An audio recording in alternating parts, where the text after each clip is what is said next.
En este video estudiaremos las funciones de lectura y escritura más utilizadas en los archivos.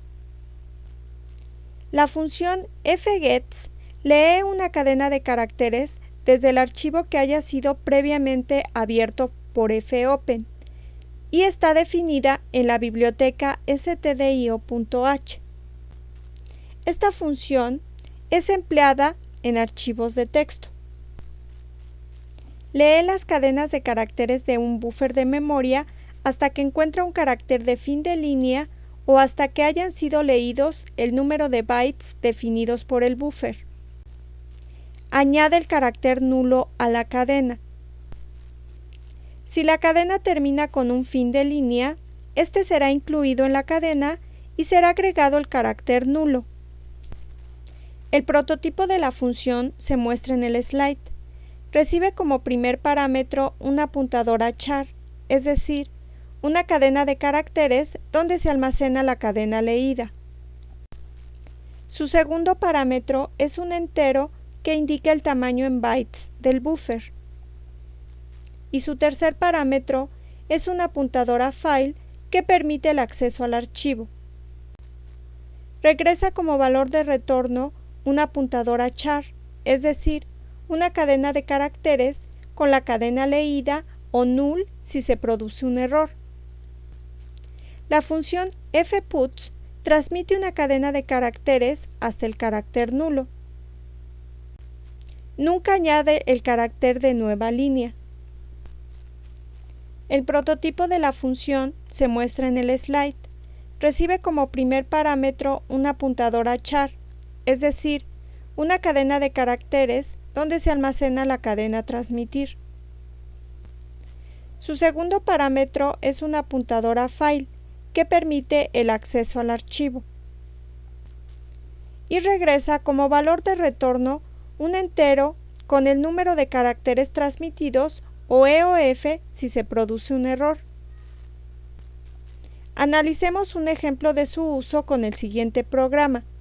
Se incluye la biblioteca de funciones en donde se localizan las funciones fgets y fputs y se inicia con la definición de la función. Se declara una variable de tipo apuntadora file llamada archivo y se declara una variable de tipo arreglo de caracteres de tamaño 80 y denominada cadena.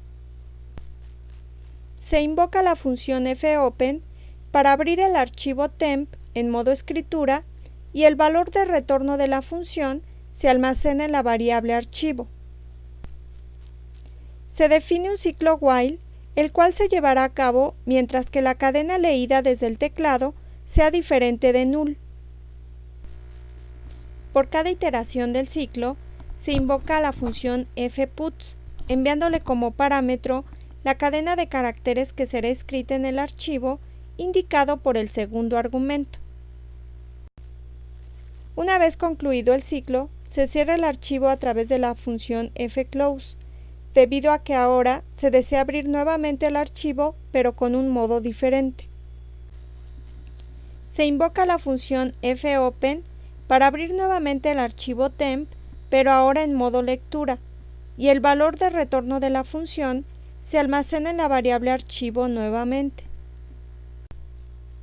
Se define otro ciclo while que será ejecutado mientras el carácter leído desde el buffer de tamaño 12, asociado al archivo indicado por el tercer argumento de la función, sea diferente de null.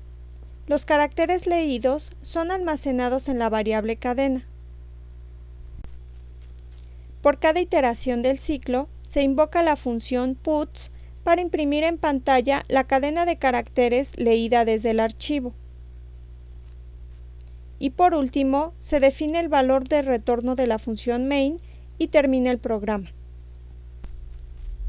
Si el código anterior se ejecuta tecleando la siguiente lista de cadenas de caracteres desde el teclado y al final indicar el carácter null pulsando las teclas Control Z para Windows y Control D para Unix, el resultado de la ejecución del programa será, como se observa en el slide, tan solo se imprimirán 11 caracteres leídos desde el archivo, incluyendo espacios en blanco e ignorando los saltos de línea, debido a que se especificó como tamaño del buffer 12 caracteres.